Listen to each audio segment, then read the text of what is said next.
So the claim I am responding to is the affordability of prescription drugs has a negative impact on American society. His three secondary claims are pricing of life-saving medication continue to rise without any reduction. The patents and price controls of prescription drugs are insufficient, and Trump's plan to address drug prices are inadequate. So the counter to claim one are that prices of life-saving medication are rising to create a positive impact for the future. There is no doubt that drug prices are way too high. Harper from Forbes states that cancer drugs, for example, can cost up to $100,000 a patient a year. At the same time, less than 3% of patients use specialized drugs, while 50% of drug payments go to that segment.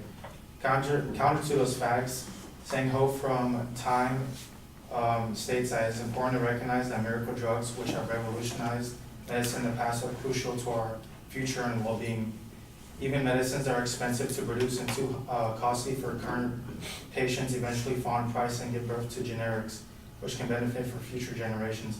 Without that original R&D, those drugs and cures might never exist.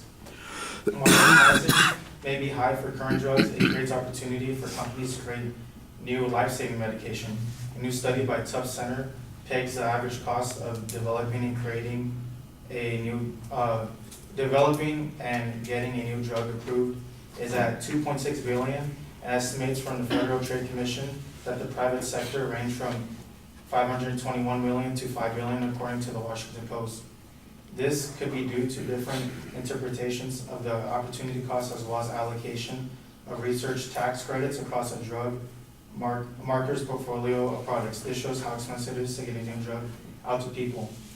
The negative effects to going cost effective is that if the FDA were to approve on cost effectiveness, the life-saving cancer drug might not get approved, whereas the cheaper but minor drug would. Since the cost of failure is high, this could discourage pharmaceutical companies from devoting resources to medicines that are expensive to produce, even if they are crucially important to society. And then counter to claim 2, the patents and price controls of prescription drugs are sufficient. Patents are a way to prevent market failure and allow for greater investment in research. Madavi from Patents and Pharmaceutical and Cal Berkeley states that corporations wouldn't want to invest their time and money in something they wouldn't be able to profit from due to competition. Thus, the amount of pharmaceutical innovation in society would be less than the socially optimal quantity. Patents are a way to combat this market failure by giving pharmaceutical companies a 20-year patent where prices can be regulated by the government or altered by competition. Companies are incentivized to make those huge financial and temporal investments. He also states that the government should consider price fixing the cost of prescription drugs. The government should consider price fixing costs of prescription drugs. Federal Trade Commission defines that price fixing is an agreement, written, verbal, or inferred for conduct among competitors that raise, lowers, or stabilizes prices or competitive terms. A plain agreement among competitors to fix prices is almost always legal, whether prices are fixed at a minimum, maximum, or within some range.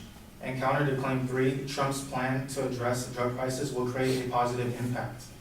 He doesn't address actual price changes, but he does address that the government and pharmaceutical companies show limited review on how much they actually cost.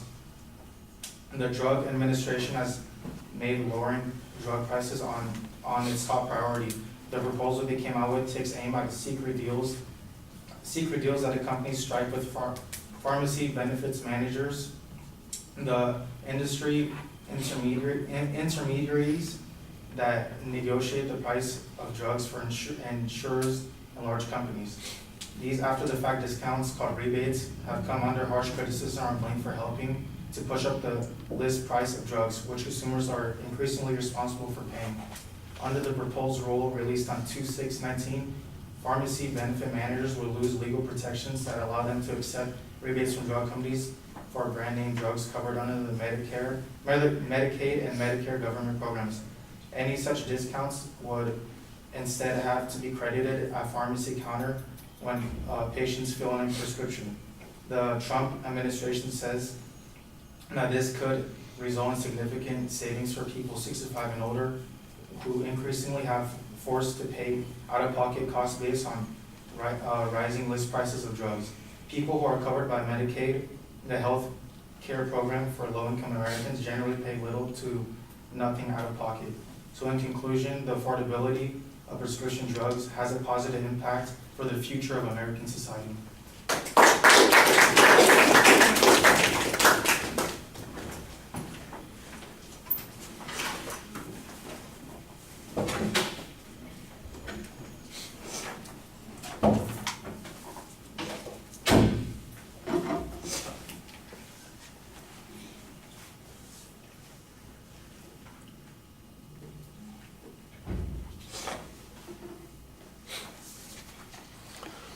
All right, the structural stuff starts off pretty well. You talk about a positive impact because of the price increases. That's primarily because of the high cost that it costs to develop the drugs. That needs to be compensated for by a return to the drug companies for making that investment. That's why the prices are high. And then the patents kind of ensure that they get to reap the rewards of the effort that they put into play there.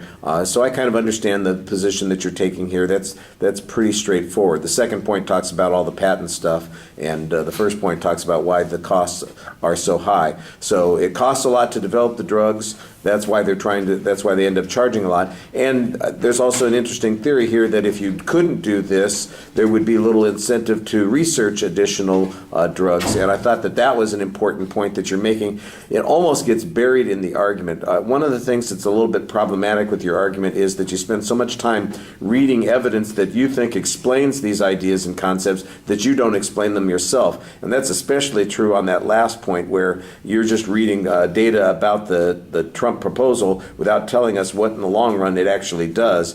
I'm not exactly sure. It sounds to me like there's some restriction that's now being imposed on pharmacists that doesn't allow them to get what is the equivalent of a kickback for suggesting that they have to use brand name medications instead of the generics. I think that's what the argument was there, but it was not very clear. And mostly you just read the information without explaining to us the argument, and I think you need to do that a little bit more often. Like I said, the whole price fixing argument, it was completely unclear to me.